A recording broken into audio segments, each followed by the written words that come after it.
दोस्तों, तो आपका स्वागत है आपके अपने channel I T job notification पे। और आज हम जानेंगे जो NPCL कैगा की आई हुई है। कैगा साइट जो आपका कर्नाटक में पड़ता है, उसमें आई है वैकेंसी 350 से ज़्यादा वैकेंसी है, जिसमें साइंटिफिक असिस्टेंट है, नर्स का है, जो टेक्नीशियंस हैं STA का उस पर है। तो एक एक करके सबके बात करेंगे। क्या डेट रहेगा आपका जो ऑनलाइन अप्लीकेशन करने का, फिर उसका लास्ट डेट क्या रहेगा, आपका ट्रेनिंग कितने टाइम का रहेगा, ट्रेनिंग के टाइम में क्या पैसे मिलेंगे आपको, क्या क्या अलाउंसेस मिलेंगे, ट्रेनिंग के बाद जब आप कंप्लीट हो जाएगा कितने टाइम के बाद जैसे कंप्लीट हो जाएगा उसके बाद क्या रहेगा पे स्केल, वो सारी चीज़ें बात करेंगे एक एक करके। और पेपर का होगा जो उसके बारे में बात करेंगे। स्टार्ट करते हैं हम। तो NPCL जो है आपको basically nuclear power corporation of India limited, जो गवर्नमेंट ऑफ इंडिया की एक इंटरप्राइजेस कंपनी है, भारत सरकार का एक उद्यम है। और ये कैगा साइट के लिए आई हुई है वैकेंसी। जो आपका कैगा जो पड़ता है वो आपका कर्नाटक में पड़ता है,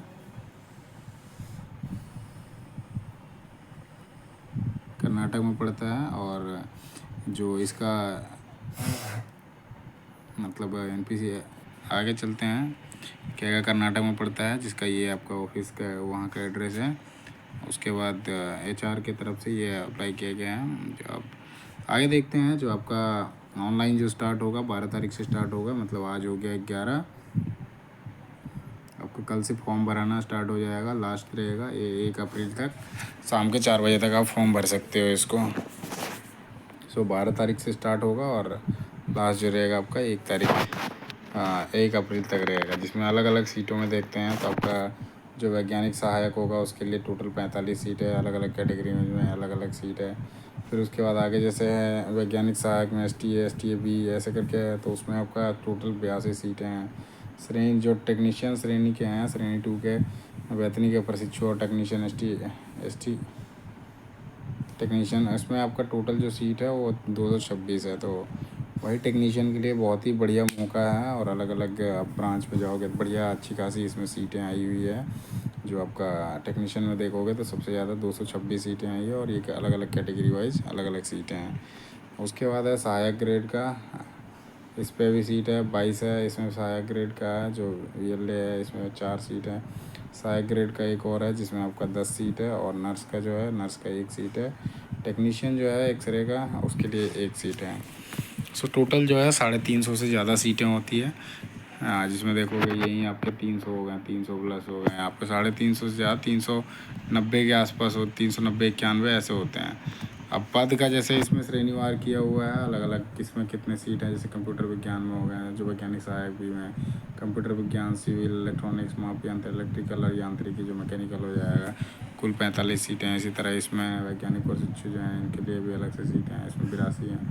मतलब श्रेणी 1 के, कैटेगरी 1 के, और ये वैज्ञानिक सहायक जो हैं साइंटिफिक असिस्टेंट उनके लिए अलग से आया। और जो श्रेणी 1 के हैं उनके लिए जो प्रशिक्षु हैं उनके लिए अलग से आया।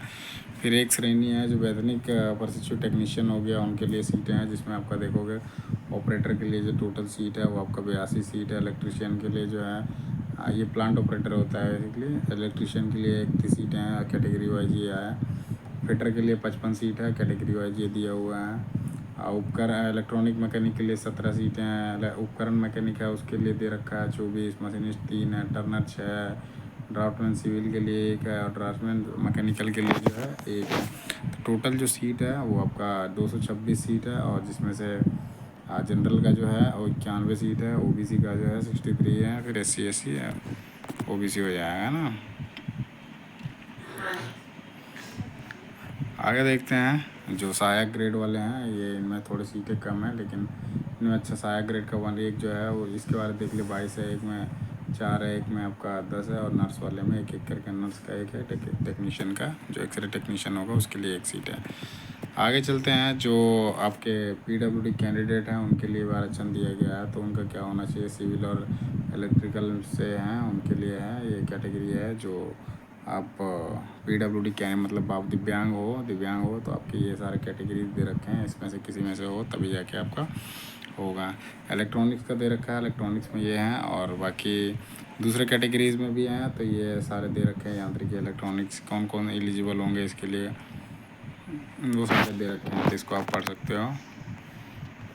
आगे चलते हैं। विकलांगता की जो दे रखा है, विकलांगता की श्रेणी में कौन कौन आएगा, जैसे ब्लाइंड दे रखा है, ऐसे करके है। सो आप जो भी दिव्यांग कैंडिडेट होंगे उनको इन चीज़ों के बारे में मालूम होगा। आप खुद से भी इन चीज़ों को देख सकते हो और खुद से आप उस चीज़ को पढ़ सकते हो।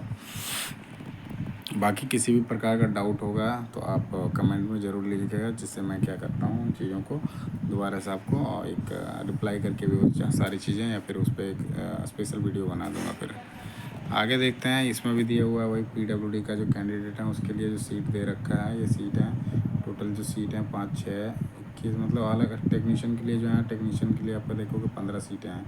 वैज्ञानिक में जो है 5 है, नर्स का जो है ए में 1 है, सहायक ग्रेड के जो हैं उसमें 3 हैं। बेंच मार्क जो है उनके लिए वर्तमान में देखोगे इतना है, 6 सीटें हैं। बकाया मतलब बैकलॉग का है, तो बैकलॉग में नहीं, तो 6 सीटें हैं इसमें। समूह सी के लिए सी में और समूह बी में जो है 6 हैं, और समूह सी जो है उसमें आपके 18 सीटें हैं। सो यही वाले हैं, ये वाले जो हैं 15, 3, 18 हो जाएगा ये वाले टेक्नीशियन वाले, और ऊपर जो सहायक वाले हैं वैज्ञानिक वाले वो आपके 6 हो जाएंगे। सो यही चीज़ का यहाँ पे दिया हुआ है। आगे चलते हैं। जो आवश्यक चीज़ें हैं, शैक्षणिक योग्यता और अनुभव क्या होना चाहिए, तो आपका जो साइंटिफिक असिस्टेंट के लिए भरेंगे, साइंटिफिक बी के लिए या उसके लिए भरेंगे, तो आपका डिप्लोमा होना चाहिए मिनिमम HSC या फिर SSC के बाद में, या फिर इंजीनियरिंग में जैसे HSC प्लस इंजीनियरिंग में 2 साल का जो डिप्लोमा कोर्स है तब भी आप इसके लिए एलिजिबल। और किसी से भी किए हो सिविल में, जैसे खाली डिप्लोमा, उसमें परसेंटेज नहीं लिखा है, बाकी सब में 60% से 60% मिनिमम होना चाहिए आपका परसेंटेज डिप्लोमा में। कंप्यूटर वालों के लिए है जो BSc से कर रखा है उनके लिए, और 60% कम से कम होना चाहिए। साथ ही आपका इसमें दिया हुआ है कि एक्सपीरियंस किसी किसी केस में कंप्यूटर विज्ञान से BSc से सांख्यिकी से कर रखा है जिन्होंने, उनके लिए तो एक साल का आपका एक्सपीरियंस भी चाहिए। फिर ये आपका श्रेणी 1 का जो होगा, मतलब आपका साइंटिफिक असिस्टेंट जो श्रेणी 1 कैटेगरी का है जो डिप्लोमा लेवल पे है, उसमें आपका 3 साल का होना चाहिए। लेटरल एंट्री यदि हो तो 10+2 के बाद आपका 2 साल का डिप्लोमा होना चाहिए, जो लेटरल एंट्री के द्वारा होता है, तो उससे भी आप एलिजिबल हो गए। 10वीं के बाद जैसे आपने कर रखे हैं, तो यहाँ पे जैसे दे रखा है कि 10वीं, फिर ITI के बाद लेटरल एंट्री लेकर वो गए हैं, प्रवेश किए उम्मीदवार जो 10th के बाद ITI करते हैं, फिर उसके बाद डिप्लोमा करते हैं 2 साल का, तो वो इन चीज़ों में क्या है, एलिजिबल नहीं है। यहाँ पे साफ साफ लिखा है वो पात्र नहीं, उम्मीदवार जो है पात्र नहीं है। आगे चलते हैं। जो STA का है, जो भौतिकी का है, उसके लिए दे रखा है श्रेणी 3 आपका टेक्नीशियन के लिए है। 10वीं के बाद आपका 10वीं में विज्ञान और गणित व्यक्ति हो, मतलब 50% मिनिमम होना चाहिए आपका, और 2 साल का ITI, और जिनमें 1 साल का लिख रखा है उसमें 1 साल का, जिनका 1 साल का है कम से कम 1 साल का। अच्छा, इसमें एक चीज़ और है, 2 साल का तो हो गया उन ट्रेडर के लिए जो पाठ्यक्रम की अवधि 2 साल से कम है। जिनका जो अवधि है 2 साल से कम है, जैसे आपका कारपेंटर हो गया, इसमें जैसे आया हुआ है उस पर देखते हैं जो सीटें आई। सो इसमें जितनी भी सीटें आई हुई है सारे 2 साल ITI वाले ही आए हैं। तो इनमें जैसे दिख रखा है कि यदि आपने कर रखा है 1 साल का ITI कर रखा है, तो उसमें 1 साल का अनुभव होना चाहिए। तो जितनी भी सीटें आई हैं सारी की सारी जो है 2 साल वाली है, 2 साल उनका ITI होता है। और SSC में अंकों का निर्धारित उन उम्मीदवारों पर लागू नहीं होता जिन्होंने क्या है 2021 में 10वीं पास उत्तीर्ण किया, जहाँ कोविड महामारी के दौरान जो है विशेष आदेश द्वारा उम्मीदवार अंकों प्रतिशत दिए बिना उत्तीर्ण घोषित कर दिया गया था। तो उनको इन चीज़ों के लेके कोई दिक्कत नहीं है। 2021 में जो पास आउट हुए हैं उनके लिए परसेंटेज पे ज़्यादा फोकस नहीं करना है, आप एलिजिबल हो, फॉर्म भर सकते हो। श्रेणी 2 का है, इसमें भी दे रखा है 50% होना चाहिए मिलाकर, मतलब SSC 10+2 में आपके मैथ विषय के साथ आपका फिजिक्स, केमिस्ट्री और मैथ उसके साथ होनी चाहिए। 10वीं में आपका अंग्रेजी होना चाहिए, तभी आप एलिजिबल हो। सहायक ग्रेड का है, सहायक ग्रेड में दे रखा है न्यूनतम आपका जो ग्रेजुएशन होना चाहिए 50% के साथ होना चाहिए, स्नातक की डिग्री। नर्स के लिए 10+2 के बाद नर्सिंग की डिवाइडी है, मतलब 3 साल का diploma course, A grade nurse के रूप में पंजीकरण, अथवा नर्सिंग में BSc अथवा नर्सिंग, ये आपका नर्सिंग में होगा तो उसके हिसाब से आप कर सकते हो, तो अब आप एलिजिबल होते हो, अदरवाइज आप एलिजिबल नहीं होगे। वहीं टेक्नीशियन का जो है एक्सरे वाले में भी यही सेम चीज़ है कि 60% के साथ होना चाहिए विज्ञान में धारा में, मतलब 12th में। उसके साथ 1 साल का जो है मेडिकल रेडियोग्राफी और एक्सरे टेक्नीशियन का प्रमाण पत्र होना चाहिए। उसके बाद 2 साल का एक्सपीरियंस होना चाहिए, तभी आप इसके लिए एलिजिबल हो गए, अदरवाइज नहीं हो गए। ध्यान देने योग्य बातें हैं। सो ये चीज़ यदि आपका 59.99 है तब भी आप क्या हो गए 60% से कम होगा तो एलिजिबल नहीं होंगे। 3 चीज़ों को ध्यान रखना है। सो आगे चलते हैं। जो वेतनमान होगा आपका, वेतनमान में देखते हैं। तो वेतनमान में आपका क्या है, जो सहायक ग्रेड क्या होंगे 1-1, तो उनके लिए नर्स में जैसे नर्स ए में जाएगा तो उनका लेवल 7 का है, वैज्ञानिक सहायक भी का है लेवल 6 का है। और वेतनमान अभी DA दे रहा है 53, अभी करंट है 2024 के से 1/7/2024 के हिसाब से। तो उस हिसाब से आपका जो सैलरी बनेगा ये बनेगा। बाकी जो ट्रेनिंग के लिए जाएंगे, जो प्रशिक्षु जाएंगे उनके लिए है STA में जाएंगे, टेक्नीशियन में जाएंगे। तो प्रथम वर्ष के दौरान क्या होगा, जो डिप्लोमा से जाएंगे श्रेणी 1 के कैटेगरी के, तो उनको 24,000 फर्स्ट ईयर मिलेगा। सेकेंड ईयर में जो है दूसरे साल 26,000 और पुस्तक भत्ता जो है 3,000। इनकी जो ट्रेनिंग टाइम रहेगा वो 1.5 साल का है। ख़त्म हो जाने के बाद आपको लेवल 6 का मिलेगा 35,400 बेसिक है, फिर उस पर DA और टोटल जो बनता है आपका ग्रॉस सैलरी वो 54,162 रुपये। वहीं टेक्नीशियन का है पहले साल, इसमें 2 साल की ट्रेनिंग पूरी होती है। जैसे कि डिप्लोमा जो श्रेणी 1 का है उनमें आपका 1.5 साल का है। वहीं आपका टेक्नीशियन में जो होता है पूरा 2 साल का होता है, जिसमें पहले साल 20 मिलेगा 20,000, दूसरे साल आपको 22,000 और पुस्तक का आपका सेम है 3,000 ही है। इसमें जैसे आप ट्रेनिंग कंप्लीट करते हो उसके बाद आपको लेवल 3 का मिलेगा 21,700 बेसिक होता है, उसमें DA आपको मिलेगा। सो ये 33,000 दिखा रहा है। इसमें और भी चीज़ें अलाउंस जुड़ती है। सो बेसिक और DA में बस ये बता रहे हैं। बाकी जैसे भत्ते हैं आपको जो मिलेंगे उसमें देखोगे परिवहन भत्ता मिलेगा, मकान का मिलेगा, साइट लोकेशन का मिलेगा जहाँ पे आपका जॉब रहेगा उसके हिसाब से। फिर व्यावसायिक हो गया, कर्मचारी लाभ सुविधाएं में हो जाएगा, अवकाश मतलब लीव छुट्टी मिलती है उसके लिए, उसको नकदीकरण जो आपका बच जाएगा उसको कराना चाहते हो। संतान शिक्षा सहायता हो गया, टाउनशिप के भीतर बच्चों की शिक्षा सुविधा, ये सारी चीज़ें, बहुत सारी चीज़ें इसमें अलाउंसेस मिलती हैं। सो ये बहुत ही बड़ी वैकेंसी है मान के चलो आप, क्योंकि इतनी बड़ी सीटें, इतनी ज़्यादा सीटें आना NPCIL के अंदर बहुत कम देखा जाता है। कितना सीटें आती है, अब 400 के करीब सीटें हैं। व्यावसायिक संस्थानों में सदस्यता शुल्क की प्रतिपूर्ति, टीवी का मिलेगा, फ़ोन का मिलेगा, समाचार पत्र के लिए मिलेगा, कैंटीन सब्सिडी मिलती है, प्रोत्साहित राशि मिलती है। यदि आप अच्छा काम करते हो तो उसमें प्रोत्साहित राशि मिलेगी। आप किसी जगह से लोन लेना चाहते हैं घर के लिए या किसी और काम के लिए तो उसके लिए आपको मिलेगा। सेवानिवृत्ति लाभ जैसे आप कर देते हो तो आपको भविष्य में जब निवृत्त मतलब सेवा से ख़त्म करते हो, आपकी सर्विस जब एंड हो जाती है, रिटायरमेंट होता है, उस टाइम भी आपको कर्मचारी भविष्य निधि, ग्रेजुएटी, सेवानिवृत्ति के बाद चिकित्सक सुविधा, परोपकारी निधि और बीमा, ये बहुत सारे उसमें मिलते हैं। सो ये सारे हैं। तो आप जितना जल्दी हो सके फॉर्म को फट से भर दो कल के कल। और इसका डेट तो ऐसे अभी रहेगा 1 अप्रैल तक है, तो आप उसको भर के रेडी रहो। बाकी यही दिया हुआ है जो ऊपर में हमने देखा था अभी डिप्लोमा वालों के लिए, जो श्रेणी 1 श्रेणी 2 का है उनके लिए दिया हुआ है। ये आपका व्याख्या किया हुआ है जो टेक्नीशियन का है उसके लिए, जो मैंने बता दिया। अब इसमें जैसे दे रखा है जो आपकी उम्र सीमा होगी, उम्र सीमा का दे रखा है। जो सहायक हैं उनके लिए 18 से 30 साल का है ना। श्रेणी 1 का जो है 18 से 25 साल का है। श्रेणी 2 का जो है 18 से 24 है। आपका सहायक ग्रेड श्रेणी 2 में जैसे ये टेक्नीशियन 24 साल तक का, सहायक ग्रेड का 21 से 28 साल है, नर्स का 18 से 30 साल है। ये एज काउंटिंग करी जाएगी 1/4/1995 से। मतलब इनका जो इनसे पहले पैदा हुआ नहीं होना चाहिए, इसके बाद पैदा हुआ होना चाहिए। सबका अलग अलग डेट दे रखा है, तो इसके बाद का होना चाहिए और यहाँ से पहले का होना चाहिए। इससे पहले का और इसके बाद का।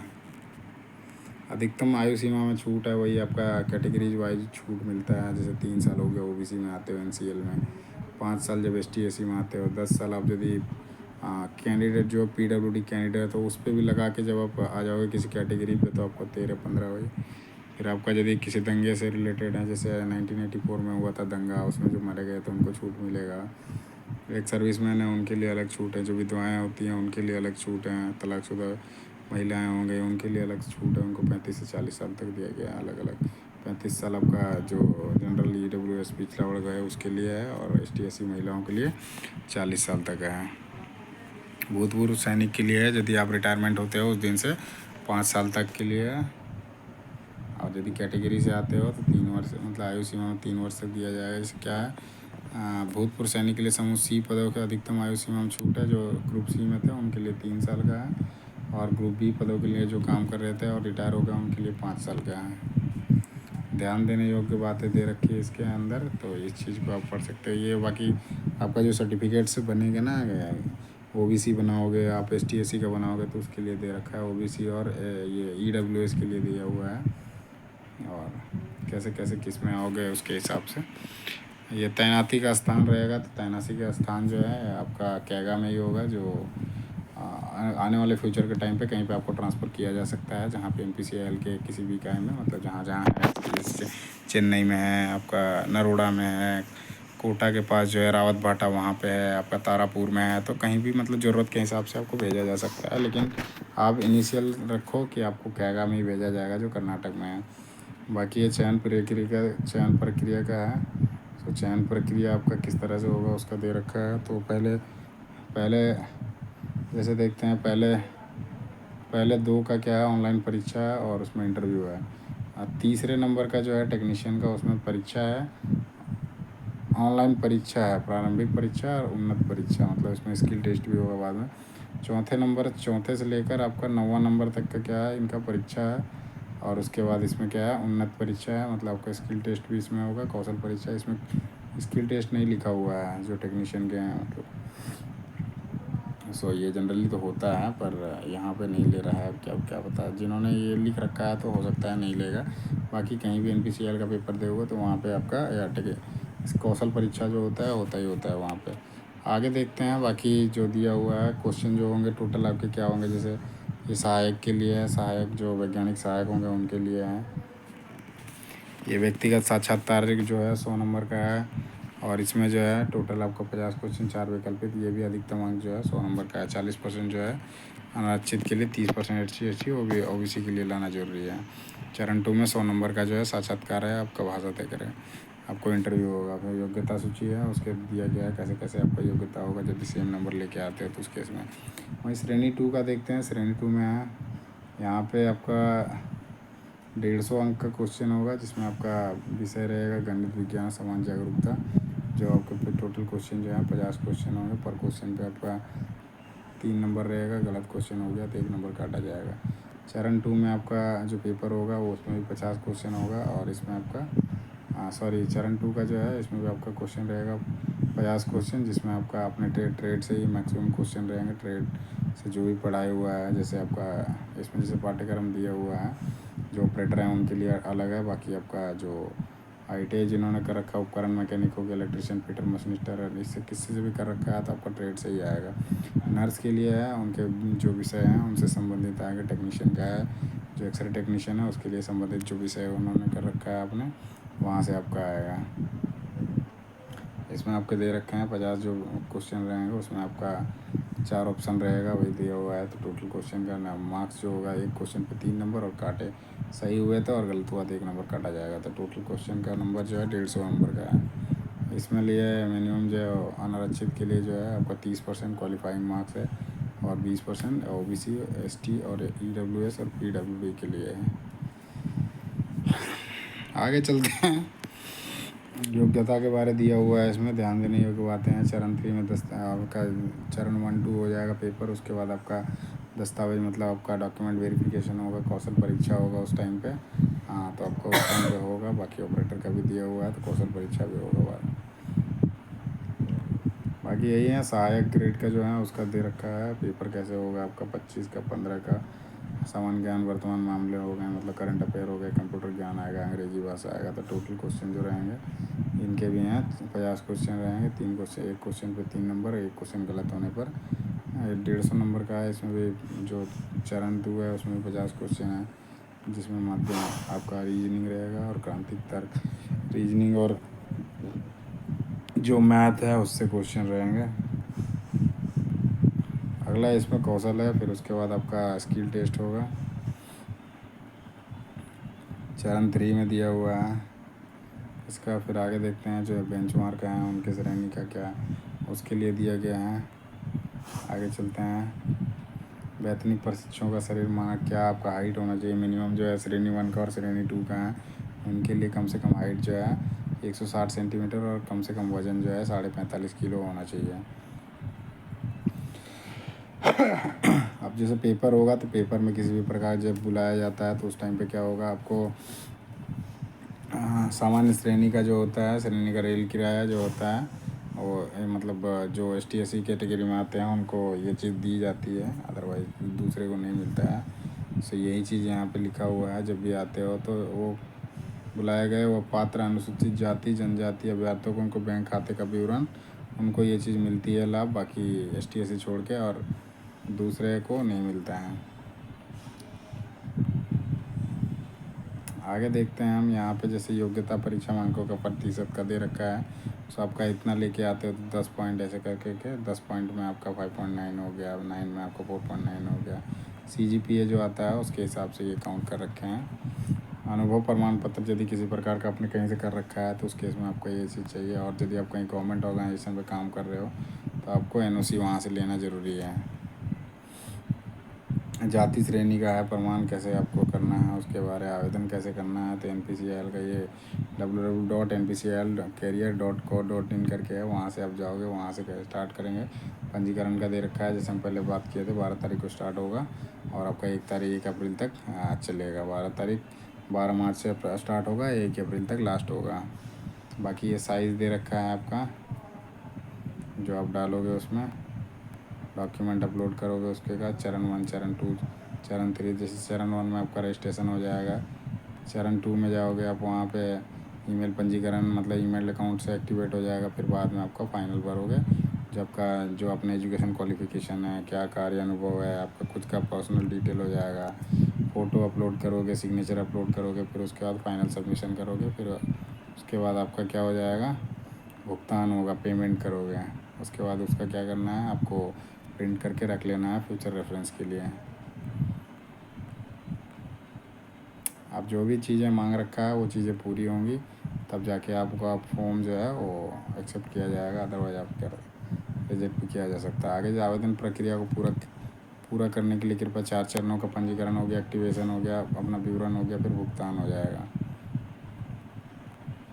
इम्पोर्टेंट डेट्स दे रखा है इसमें, 12 मार्च से स्टार्ट होगा 2025 10 बजे से 1/4/2025 तक आपका लास्ट रहेगा। आवेदन जो भुगतान उसका भी स्टार्ट होने का सेम डेट है। अच्छा, इसमें एक चीज़ और है, जो महिलाएं हैं, ST/SC वर्ग हैं या PWD हैं या भूतपूर्व सैनिक हैं या कार्रवाई मारे गए जो रक्षा कर्मियों के आश्रित हैं, उनको कोई भी किसी प्रकार का भुगतान नहीं लगेगा। जो सामान्य कैटेगरी EWS और OBC के हैं उन्हीं को आपको लगेगा, सामान्य उनके लिए ये है, बाकी के लिए पैसा नहीं लगेगा। बाकी सामान्य शर्तें दे रखी है इसमें, आप पढ़ सकते हो इसको, है ना। आगे चलते हैं। बाकी ये साइट दे रखी है, किसी से फ्रॉड व्रॉड होता है बस किसी के दूसरे के संपर्क में आए, सीधा आप NPCIL के साइट पे जाके आपको फॉर्म भर सकते हैं। किसी के बहकावे में ना आए कि मैं लगा दूंगा ऐसे करके कहते हैं, तो उन चीज़ों को आप कोशिश करें दूर रखने का। सो इतना ही है। और बाकी आगे देखते हैं, जैसे ये आपका इंग्लिश में है, सो हिंदी में मैंने बता दिया, इंग्लिश में यहाँ पे दिया हुआ है, इंग्लिश में भी है। सो मैं ये क्या करूँगा, जो नोटिफिकेशन है, नोटिफिकेशन जो है मैं अपने ITI जॉब नोटिफिकेशन करके टेलीग्राम चैनल है, मैं वहाँ पे डाल दूँगा, तो आप वहाँ से आसानी से देख के डाउनलोड कर सकते हो। और नहीं तो आप दूसरा आप NPCIL की जो ऑफिशियल साइट है, जो npcil.co.in, ये आपका http:// या आप NPCIL career.co.in पर भी वहाँ पे आप जाके देख सकते हो, डाउनलोड खुद से भी कर सकते हो अदरवाइज।